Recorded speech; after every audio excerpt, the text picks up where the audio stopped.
It might be 2024, but with a brand new Exo-Force set on shelves, you could have me convinced it was 2006 again. That's right, not only has LEGO City revived Johnny Thunder, but it's also brought back a piece of LEGO's most iconic mech-based theme. And it's a pretty substantial piece at that. So let's take a closer look at this modern remake of the Stealth Hunter.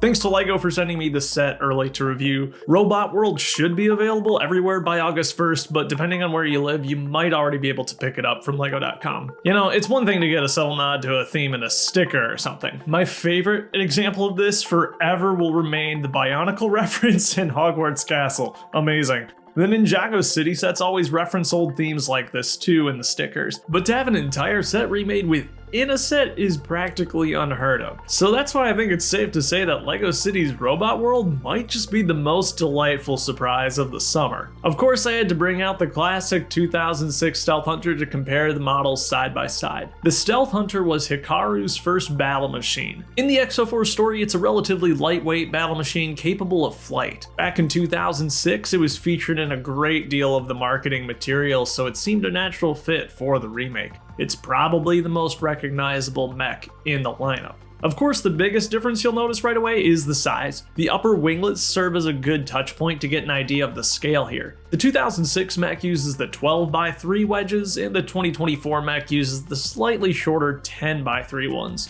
Overall though, I find the proportions of the newer model are much more appealing, especially with the taller, more triangular torso. It's much more stylized, whereas the original relies quite heavily on the first wave Exo-Force standard body build. Another big change is the switch from Galador ratcheting joints to Mixel ball joints. It gives the arms of the 2024 model a way better range of motion than the original could ever offer. The legs are a bit more limiting though, with locked knees and clips serving as stoppers on the hips. While the early Exo-Force sets are notoriously fragile, the new model is anything but. Everything is locked down, making it a far more durable play model. In terms of building, each mech provides an entirely different experience too. Such a direct comparison like this showcases just how much LEGO's design philosophy has changed over the past 20 years, but also how far LEGO mechs have come from their origins in Exo-Force. Oh, and there's another big change you probably picked up on. The original set had 164 pieces and no less than 29 stickers,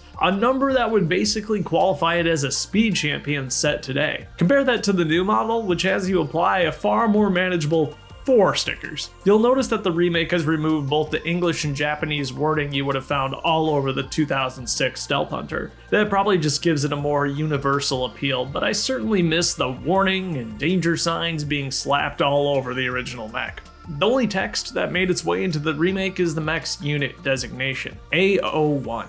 You would have found these designations throughout all 3 eras of Exo-Force vehicles. The A here stands for Air Unit in particular. Other air-based mechs include A02, Gate Defender, A03, White Lightning, and A04, Silent Strike. Is it weird that I would have actually liked more stickers though? The stripes on the top of the winglets would have looked really great, I think.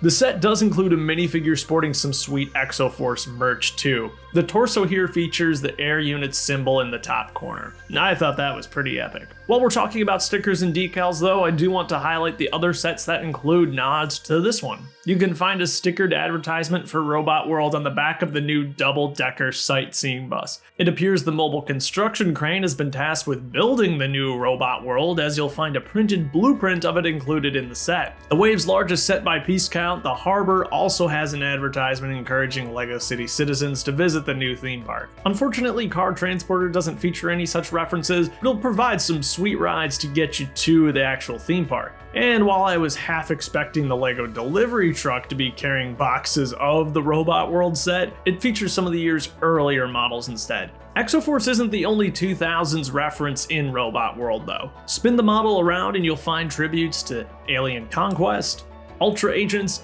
and even some Bonkel as well. Robot World is an unexpected and beautiful tribute to the sets that made my childhood. I had always considered Exo-Force such a niche theme and one that would probably never get the remake treatment. Yet here in 2024, we get to see it not as a FOMO promo locked behind a $250 paywall, but integrated into a fun LEGO City set. That, as designer Aaron Newman so rightly says, will introduce Exo-Force to a new generation of LEGO fans. And I think that's the best treatment such an iconic theme could get. Thanks for watching, everyone, and have yourself a great life.